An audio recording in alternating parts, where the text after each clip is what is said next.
আসলে আমি আন্তরিকভাবে দুঃখিত। আপনাদের যে কমেন্টস গুলো এগুলো আমি উল্টো দিক থেকে দেখতে পাচ্ছিলাম, এজন্য আগের লাইভটি কেটে নতুন ভাবে আমি আবার লাইভে ঢুকেছি। এবার একটু আমাকে জানান যে আমাকে আমার ক্যামেরার পজিশন ঠিক আছে কিনা, ঠিকঠাক মতো আমাকে শুনতে পাওয়া যাচ্ছে কিনা। যদি সব ঠিক থাকে তাহলে আমরা শুরু করব। ট্রু টিপস লিখেছেন নাও ওকে। হাসান জনি লিখেছেন এখন ঠিক আছে। মহসিনা জামিল লিখেছেন নাও এভরিথিং ইজ অলরাইট। পুষ্প চৌধুরী নাও ওকে। আশা করছি এবার সব ঠিক আছে।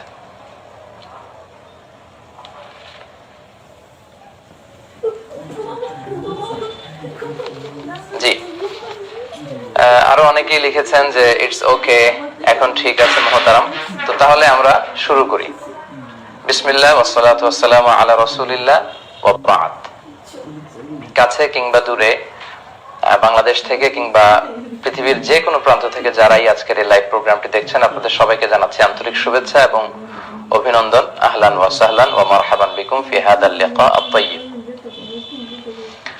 আশা করছি আপনারা সবাই ভালো আছেন, সুস্থ আছেন এবং সব সময় কামনা করি যে আল্লাহ তাআলা আপনাদেরকে ভালো রাখুক, সুস্থ রাখুক এবং ঈমানের সাথে রাখুক। সম্মানিত সুধী, গত 2 দিন আগে আমি আমার এই মিজানুর রহমান আজহারি এই পেজটিতে আপনাদেরকে জানিয়েছিলাম যে আপনাদের জীবন ঘনিষ্ঠ কিছু প্রশ্ন নিয়ে প্রশ্নোত্তর পর্বের মতো একটি লাইভ আমি করব। সেই সুবাদে বেসিক্যালি আজকে ঠিক সন্ধ্যা 6টার মধ্যে আমরা এই লাইভে এসেছি। তো আশা করছি যে অনেক জায়গা থেকে আপনারা যুক্ত হচ্ছেন এবং আমরা যে সমস্ত বিষয় নিয়ে আজকে কথা বলবো এগুলো থেকে আমরা সকলেই উপকৃত হব ইনশাআল্লাহ। সম্মানিত সুধী, আপনারা যারা লাইভ দেখছেন, আপনাদের লাইভের এই ভিডিওটির নিচে নিশ্চয়ই শেয়ার নামে একটি বাটন রয়েছে। আপনারা কাইন্ডলি সে শেয়ার বাটনে ক্লিক করবেন, ফলে এখনই লাইভটি শেয়ার হয়ে যাবে আর আপনাদের সাথে যুক্ত যে বন্ধু বান্ধবরা আছে সবাই এখনই এই লাইভটি দেখতে পারবে আর কি ইনশাআল্লাহ। তো আমি সবাইকে অনুরোধ করব আপনারা কাইন্ডলি এখনই শুরু থেকেই লাইভটি যদি শেয়ার দিয়ে রাখেন তাহলে ইনস্ট্যান্ট সবাই লাইভটি দেখতে পারবে এবং কারো কোনো জীবন জিজ্ঞাসামূলক প্রশ্ন থাকলে এখনই তারা করতে পারবে। সম্মানিত সুধী, আজকে বেসিক্যালি আমি আপনাদের কিছু প্রশ্নের উত্তর দেওয়ার চেষ্টা করব ইসলামিক পার্সপেক্টিভ থেকে, কারণ আমার এই পেজে অনেক প্রশ্ন আসে আপনাদের কাছ থেকে। অনেক দিনই ভাই এবং বোনেরা প্রশ্ন করে থাকেন। তো আসলে সব প্রশ্ন টাইপ করে অন টাইমে আনসার করা সম্ভব হয় না, ফলে আমরা মাঝে মাঝে লাইভে আসার চেষ্টা করি এবং সেগুলোর আনসার করার চেষ্টা করি।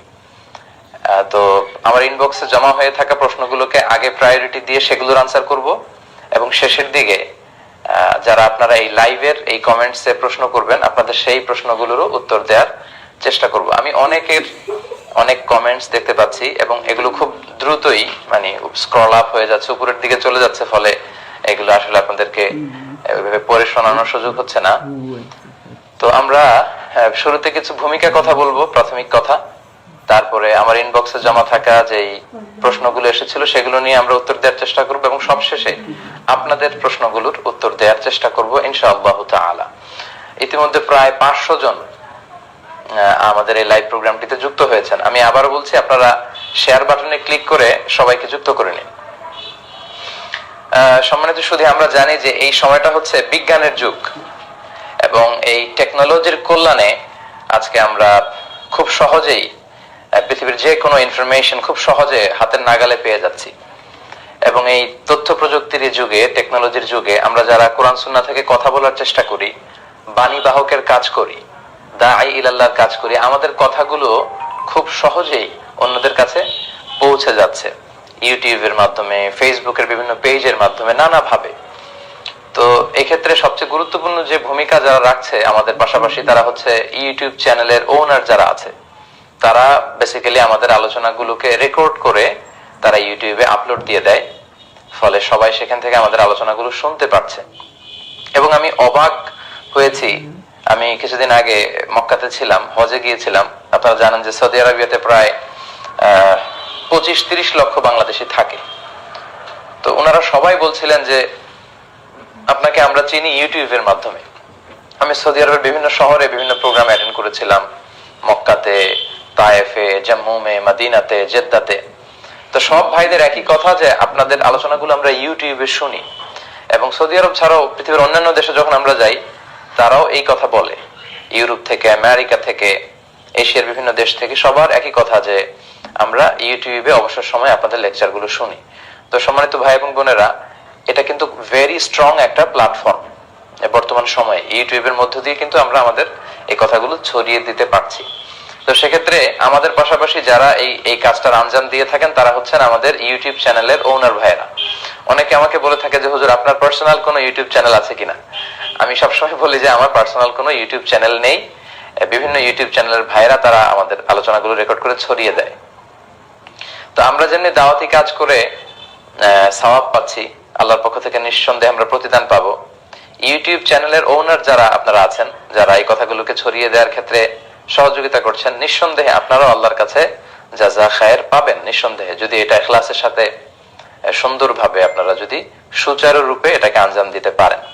কিন্তু দুঃখজনক হলেও সত্য, ইদানিং কালে ইউটিউব আমরা যখন দেখি তখন দেখা যায় যে আমাদের আলোচনাগুলোর এমন কিছু অদ্ভুত টাইটেল দেয়া হয় যেগুলো আসলে আমাদের সাথে মানানসই নয়।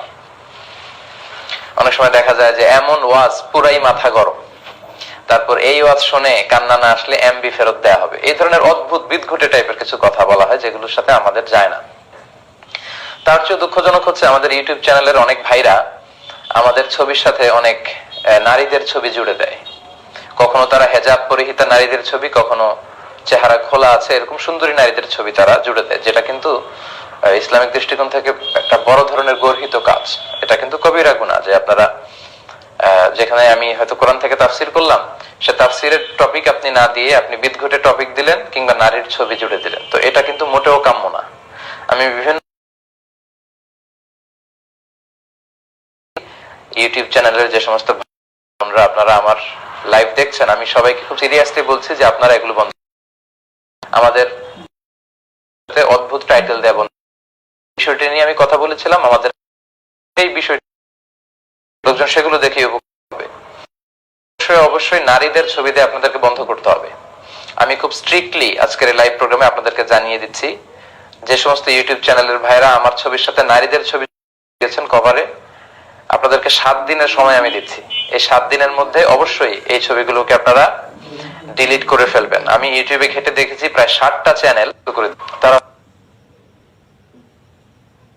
তারপর বাংলা ওয়াজ, তারপর এইচডি ওয়াজ TV, Islamic media centre, Bangla ওয়াজ official site, Sylhet BD TV, ইসলামের আলো 24 বিডি, এই 7টা চ্যানেলের নাম আমি সরাসরি উল্লেখ করলাম। তারা নারীদের ছবি দিয়ে আলোচনার কখন করবেন না।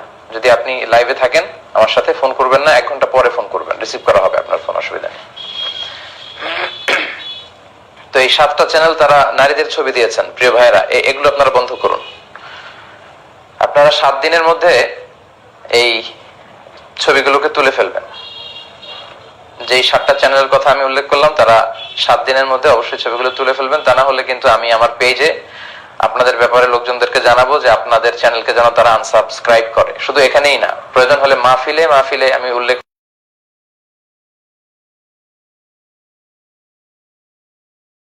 আনসাবস্ক্রাইব দিলাম। আশা করি আপনারা শুধরে যাবেন।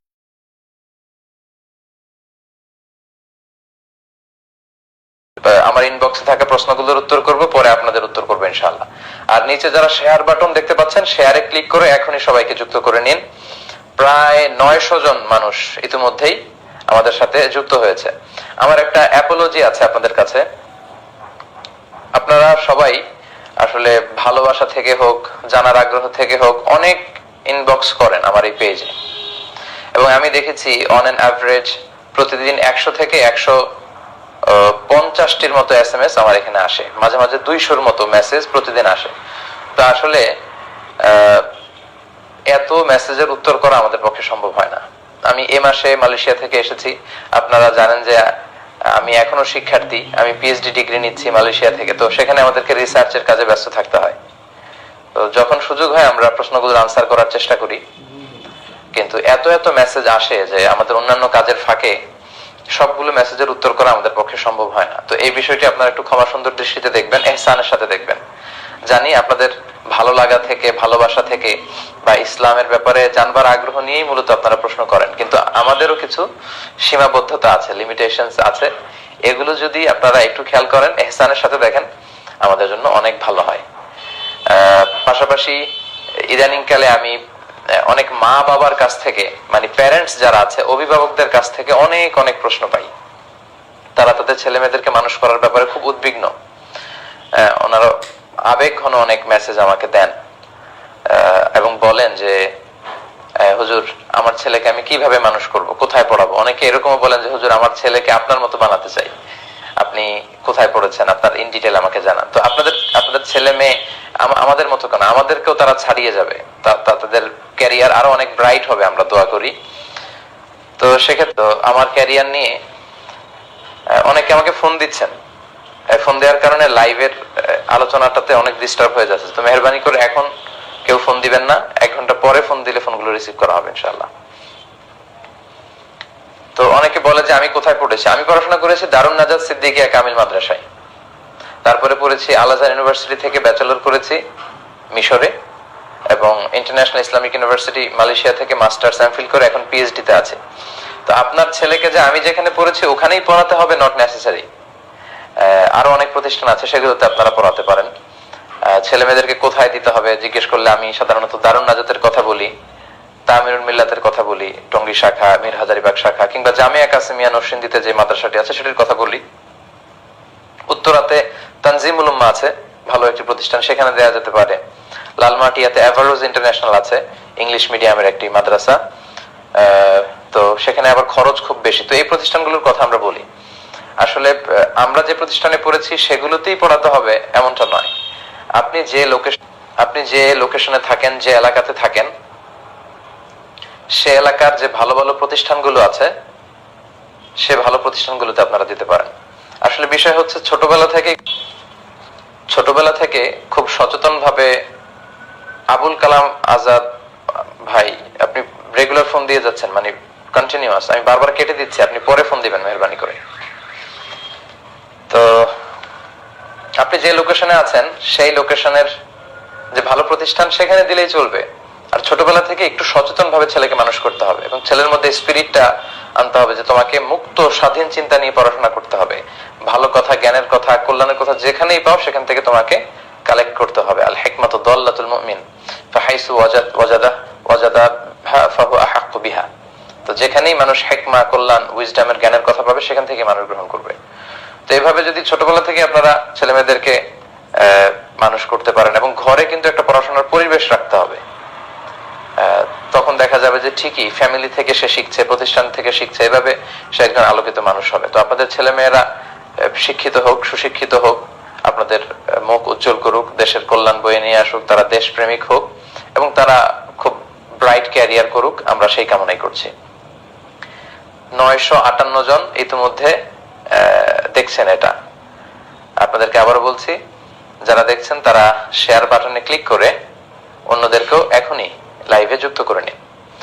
অনেকে আমাকে এসএমএস করেছেন, বিভিন্ন জিনিস জানতে চেয়েছেন, তো যেগুলো টাইপ করে আপনাদেরকে জানানোর সুযোগ হয়নি, ওইরকম কিছু প্রশ্ন দিয়ে আমি আজকে শুরু করছি। আশা করছি আপনারা সবাই উপকৃত হবেন।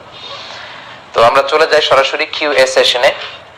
একজন ভাই প্রশ্ন করেছেন যে দাদার আগে বাবা মারা গেলে নাতিরা দাদার সম্পদের মালিক হবে কিনা। এরকম ঘটনা কিন্তু অনেক সময় ঘটে থাকে। দাদার আগে মারা গিয়েছে বাবা, ছোট ছোট নাতি নাতনি আছে, তারা সম্পদ পাবে কিনা। আচ্ছা, শরিয়া পার্সপেক্টিভ থেকে কথা হচ্ছে না, দাদার আগে বাবা মারা গেলে নাতি নাতনিরা সম্পদ পাবে না। কেন পাবে না? কারণ দাদার কাছ থেকে তো বাবা পাবে, নাতি পাবে না। নাতি তো সেকেন্ড স্টেজে, ফার্স্ট স্টেজ এখানে আপনাকে কনসিডার করতে হবে। মানে দাদার কাছ থেকে পাবে বাবা, চাচা, ওনারা, কিন্তু নাতিরা পাবে না। কিন্তু কখনো এরকম হতে পারে যে দাদার আগে বাবা মারা গিয়েছে, এখন যে নাতিরা আছে তারা খুবই অসহায়, ইয়াতীম, টাকা পয়সা নেই। তো তখন দাদা যেটা করতে পারে, দাদা ওয়াসিয়াত করতে পারে, ওয়াসিয়া যেটাকে উইল বলে। 1/3, 1/3 সর্বোচ্চ, বা তার কম, কিন্তু তার বেশি করা যাবে না, ওয়াসিয়াত করা যায়। সেক্ষেত্রে যারা ওয়ারাসা, বাই ডিফল্ট উত্তরাধিকার সম্পদের মালিক হবে, তাদের ব্যাপারে ওয়াসিয়াত করা যায় না। বরং যারা ওয়ারাসা নয় তাদের ব্যাপারে ওয়াসিয়াত করা যাবে। তো 1/3 আসুলুস ওয়াসুলুসু কাসীর, 1/3 তো অনেক। তো এটা চাইলে দাদা করতে পারেন, কিন্তু দাদার আগেই যদি বাবা মরে যায় নাতিরা পাবে না। তবে হ্যাঁ, নাতিরা আসবা হিসেবে পেতে পারে যদি চাচা না থাকে, মানে ওই দাদার মাত্র একটাই সন্তান ছিল, সে মারা যাওয়ার পরে শুধু নাতিরা আছে, তখন নাতিরা পাবে। কিন্তু যদি চাচা থাকে তাদের, তাহলে নাতি নাতনিরা সম্পদ পাবে না। তো সেক্ষেত্রে অনেকে বলে ইসলামের তো এটা ইনসাফপূর্ণ বিধান হচ্ছে না। তো সেক্ষেত্রে ইসলাম ইনসাফের যে রাস্তাটা খোলা রেখেছে সেটা হচ্ছে ওয়াসিয়াত করা যেতে পারে 1/3। দাদা চাইলে নাতি নাতনিকে সর্বোচ্চ 1/3 দিতে পারে। সাহস সিজদার বিধান জানতে চেয়েছেন, আচ্ছা আমি আপনাদের এগুলোকে আমি পরে বলবো ইনশাআল্লাহ। সাজদাতুস সাহু। আচ্ছা, এরপর একজন প্রশ্ন করেছেন ইমাম মাহাদির আবির্ভাব নিয়ে কিছু বলুন। আল মাহদি আল মুনতাজার, আমরা ওনার অপেক্ষায় আছি, উনি আসবেন, আমরা এটা বিশ্বাস করি। কিন্তু ইদানিং কালে খুব বেশি শোনা যায় যে ইমাম মাহাদি হয়তো এ সালেই চলে আসবে বা 19 সালে আসবে, কেউ বলছে 2025-এর মধ্যে আসবে, কেউ বলছেন যে কিয়ামত চলেই আসলো। এ জাতীয় যে কথাগুলো বলা হয় এগুলোর আসলে কোনো ভিত্তি নেই। কারণ কিয়ামত কখন হবে লা ইয়ালামুহা ইল্লাল্লাহ, আল্লাহ ছাড়া কেউ জানে না। সো যারা এগুলো বলে এগুলো তাদের ব্যক্তিগত অবজারভেশন, ব্যক্তিগত কথা। আমরা জানি না ইমাম মাহদি কবে আসবে। তবে হ্যাঁ, কিয়ামতের যে ছোট ছোট আলামত আছে, the minor signs of the day of judgement, কিয়ামতের ছোট্ট আলামতগুলো, এই আলামতগুলোর বেশিরভাগই কিন্তু প্রকাশিত হয়েছে। তো এই জন্য অনেকেই ভাবছেন যে ইমাম মাহাদির আগমন হয়তো কাছাকাছি। হ্যাঁ, সেটা হতে পারে, সেটা হতে পারে। কিন্তু 18 সালেই আসবে, 19 সালেই আসবে, 25 সালেই আসবে, মাযহাব নিয়ে বড় দ্বন্দ্ব, কিছু বলবেন? আচ্ছা, মাযহাব ঠিক না, কারণ এগুলো আল্লাহ ছাড়া কেউ জানে না। সবচেয়ে দুঃখজনক হচ্ছে অনেক ইয়াংদের মধ্যে আমি এই ফ্রাস্ট্রেশনে এর ব্যাপারটা দেখি। বলে যে হুজুর ইমাম মাহাদি তো চলে আসবে, 25 সালের মধ্যে আসতেছে, কিয়ামত তো হয়ে যাবে। তো এই কথাগুলো যারা বলেন, এই কথাগুলো কিন্তু যুবকদেরকে অনেককে কর্মবিমুখ করে ফেলছে। মানে অনেকে বলছে যে মাহাদি তো চলেই আসবে, কিয়ামত তো হয়েই যাবে, তো আমরা কি করব? আমার ক্যারিয়ার করে লাভ কি, চাকরি করে লাভ কি, এগুলো করে তো কোনো লাভ নেই। এটা একেবারে ভুল কথা। ইমাম মাহাদি কখন আসবে আসলে দেখা যাবে। ইমাম মাহাদি যখন আসবে আমরা ওনাকে সাপোর্ট করব, আমরা ওনাকে সাপোর্ট করব, আমরা ওনার সৈনিক হব, ওনার সাথে একসাথে কাজ করব। কিন্তু ইমাম মাহাদি আসবে, কিয়ামত হবে বলে সবকিছু বাদ দিয়ে কর্মবিমুখ হওয়া এটা ঠিক না। আপনি যেমন কাজ করে যাচ্ছিলেন কাজ করে যান, ইবাদত করে যাচ্ছিলেন ইবাদত করে যান, ক্যারিয়ারকে ব্রাইট করতে চেষ্টা করেছিলেন করে যান, আপনারা আপনাদের কাজকে চালিয়ে যাবেন। কিন্তু ইমাম মাহাদি আসবে, কিয়ামত হয়ে যাবে বলে আশা হারানো যাবে না। কিন্তু অনেকের মাঝেই কিন্তু এই বিষয়টা দেখা যায় যে 25 সালে আসবে, 26 সালে আসবে, এরকম কথা বলা হয়। এটা আসলে যারা বলেন তাদের ব্যক্তিগত অবজারভেশন, সুনির্দিষ্টভাবে কোরআন সুন্নাহয় কবে আসবে এক্স্যাক্টলি কিছু বলা হয়নি। তিরমিজির বর্ণনা, বিষ্ণু ইসলাম বলেছেন ইয়ামলিকু সাবা আসিনিন ফিল আরদ, ইমাম মাহদি যখন পৃথিবীতে আসবে তিনি 7 বছর পৃথিবীতে রাজত্ব করবেন। এবং বিষ্ণু বলেছেন ইউআতিউ ইসমুহু ইসমি ওয়া ইসমু আবিহি ইসমু আবি, বিষ্ণু বলেছেন যে আমার নামে হবে মাহাদির নাম, আমার বাবার নামে হবে মাহাদির বাবার নাম। মনে রাখবেন, মাহাদি মাহাদি কিন্তু ওনার নাম নয়। মাহাদি মানে হেদায়েত প্রাপ্ত, গাইডেড একজন মানুষ। তো ওনার নাম হবে বিশ্বনবীর নামে নাম। হতে পারে বিশ্বনবীর নাম ছিল মুহাম্মদ সাল্লাল্লাহু আলাইহি ওয়াসাল্লাম, তো হতে পারে ওনার নাম হবে মুহাম্মদ। বিশ্বনবীর নাম যে শুধু মুহাম্মদ এমনটা কিন্তু নয়। বিশ্বনবীর নাম আছে আহমদ, বিশ্বনবীর নাম আছে হাশির, আকিব, আবুল কাসেম, তাহা, ইয়াসিন, মুজাম্মিল।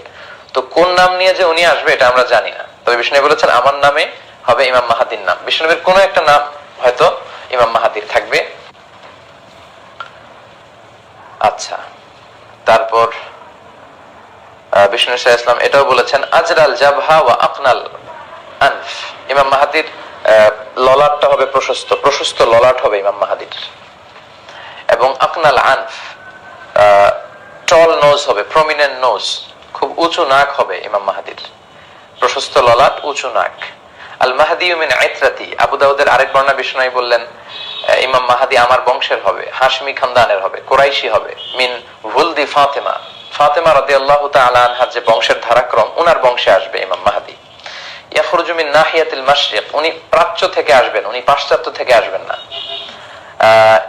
ইমাম মাহদি তিনি কিন্তু ইউরোপ, আমেরিকা, অস্ট্রেলিয়া থেকে আসবেন না, উনি আসবেন হচ্ছে প্রাচ্যের কোন একটা দেশ থেকে। ইয়ামলাউল আরদা কিসতান ওয়া আদলা। আবু দাউদের আরেক বর্ণনায় বলা হয়েছে যে তিনি পৃথিবীতে যখন আসবেন তখন 7 বছরের শাসনামলে উনি পৃথিবীকে ন্যায়, নীতি, সাম্য, ভ্রাতৃত্ব, ইনসাফ আর জাস্টিস দিয়ে পরিপূর্ণ করবেন।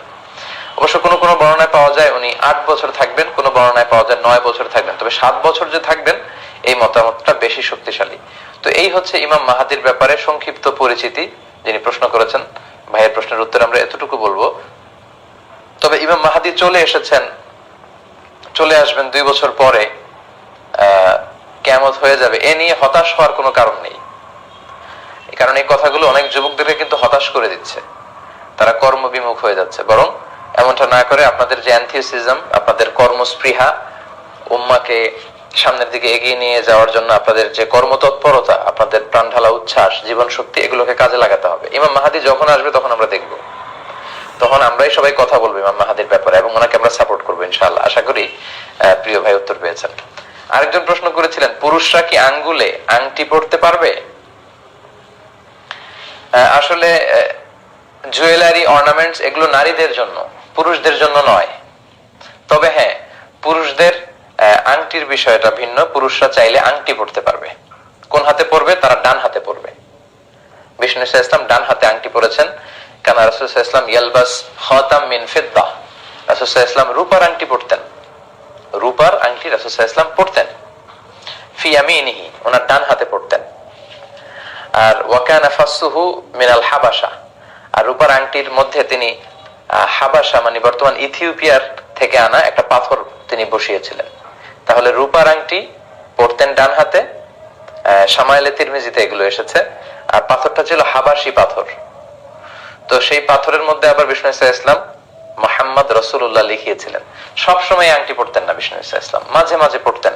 তবে আমরা অনেকে অনেক নিয়ত করে অনেক পাথর বসাই, সোলাইমানি পাথর, আকিক পাথর, সাফায়ের পাথর, এটা সেটা না। কোনো নিয়ত করে পাথর বসানো যাবে না, এগুলো ইসলামের মধ্যে নেই, এগুলো বিদআত। এগুলো আস্তে আস্তে শিরকের দিকে নিয়ে যাবে। কারণ পাথর কিছু করতে পারে না। ছবি তোলা হারাম কিনা আমরা বলবো ইনশাআল্লাহ। মুর্শিদ আলী প্রশ্ন করেছেন, আমরা বলবো মুর্শিদ সাহেব। তো পাথর আপনার কিছু করতে পারে না, করতে পারে হচ্ছে আল্লাহ। ইযা সাআলতা ফাসআলিল্লাহ, বিপদে পড়লে চাবে তো আল্লাহর কাছে চাও। ওয়া ইযা ইসতাআনতা ফাসতাঈন বিল্লাহ, সাহায্য চাইবে তো আল্লাহর কাছে সাহায্য চাও। তো কোন নিয়তে পাথর বসানো যাবে না। বিষ্ণু সাল্লাল্লাহু আলাইহি ওয়াসাল্লাম মাঝে মাঝে এটা পড়তেন, সব সময় পড়তেন না। কেন পড়তেন? সাহাবারা এসে বললেন, রাসূলুল্লাহ আপনি যে অনারব বাদশাদের কাছে ইসলামের চিঠি পাঠাবেন, রাসূল সাল্লাল্লাহু আলাইহি ওয়াসাল্লাম চিঠি পাঠাতেন, দাওয়াত দিতেন, ইসলামের সুশীতল বাণী গ্রহণ করার দাওয়াত দিতেন। তো সাহাবারা বলল যে অনারব বাদশারা ওই চিঠি গ্রহণ করে না যে চিঠির নিচে চিঠির প্রেরক সিগনেচার না দেয় কিংবা সিল না দেয়। তো বিষ্ণুনবী তো সিগনেচার দিতে জানতেন না, কারণ বিষ্ণুনবী ছিলেন আন-নবী আল উম্মি, নিরক্ষর নবী। বিষ্ণুনবীর কোনো অক্ষর জ্ঞান ছিল না। আলিফ বা তা সা, কোনটারে জিম বলে কোনটারে হা বলে উনি বুঝতেন না। কোনটাকে ওয়াহিদ, ইসনাইন, সালাসা, 1 2 3 কিভাবে লেখা থাকলে ওটা পড়তেও জানতেন না। উনি নিরক্ষর ছিলেন। অনেকে আবার ভুল বুঝতে পারেন, বিষ্ণুনবী নিরক্ষর ছিলেন কিন্তু বিষ্ণুনবী মূর্খ ছিলেন না। নিরক্ষর আর মূর্খ পার্থক্য আছে। নিরক্ষর হচ্ছে ইলিটারেট আর মূর্খ মানে ইগনোরেন্ট। বিষ্ণুনবী ইগনোরেন্ট ছিলেন না, উনি ছিলেন ইলিটারেট, অক্ষর চিনতেন না। Written word was kind of mystery to him. লিখিত কোনো জিনিস রাসূল সাল্লাল্লাহু আলাইহি ওয়াসাল্লামের কাছে এটা একটা রহস্যের মতো ছিল, উনি পড়তেই জানতেন না। কেন জানতেন না? আল্লাহ ওনাকে শেখাননি। বিষ্ণুনবী যদি লিখতে জানতেন, পড়তে জানতেন, তাহলে কাফির মুশরিকরা আরো বেশি করে বলার সুযোগ পেয়ে যেত যে মুহাম্মদ যে কোরআনের আল্লাহর পাঠানো নয়, সে নিজে লিখেছে, নিজে বানিয়ে। লেখাপড়াই শিখান নাই ওনাকে, অক্ষর জ্ঞান শিখান নাই। এবং কোন কবিতাও বিশ্বনবী পড়তে পারতেন না, জানতেন না। ওমা আল্লামনাহু শি'রা ওয়া মা ইয়ানবাগী লাহ, আমি আপনাকে কবিতা শিখাইনি। আর কবিতা শিখানো এটা শোভনীয় নয় আপনার জন্য। যদি বিশ্বনবী কাব্য প্রতিভা যদি ওনার মধ্যে থাকতো, তাহলে সবাই বলতো যে এই কোরআনের কথা, ওয়াদ-দুহা ওয়াল-লাইলি ইযা সাজা মা ওয়াদ্দাআকা রাব্বুকা মা ক্বালা, এই যে মিলানো কথাগুলো, এগুলো মুহাম্মদের বানানো, এগুলো আল্লাহর কথা নয়। এই জন্য টেস্ট টিউব বেবি, আচ্ছা সময় পেলে আমরা বলবো টেস্ট টিউব। এজন্য আল্লাহ তাআলা বিষ্ণু ঈসা ইসলামকে অক্ষর জ্ঞান শিখাননি। তিনি বিষ্ণু ঈসা ইসলামকে আল্লাহ তাআলা নিরক্ষর রেখেছেন। তাই বলে তিনি মূর্খ নন, তিনি জ্ঞানী ছিলেন। বিষ্ণু বলেছেন আদাবানি রব্বি ফাআহসানা তা'দীবি, আল্লাহ আমাকে আদব শিখিয়েছেন, জ্ঞান শিখিয়েছেন, ফলে আমার আদব, আমার জ্ঞান হয়েছে পৃথিবীর সবচাইতে শ্রেষ্ঠতম আদব আর শ্রেষ্ঠতম জ্ঞান।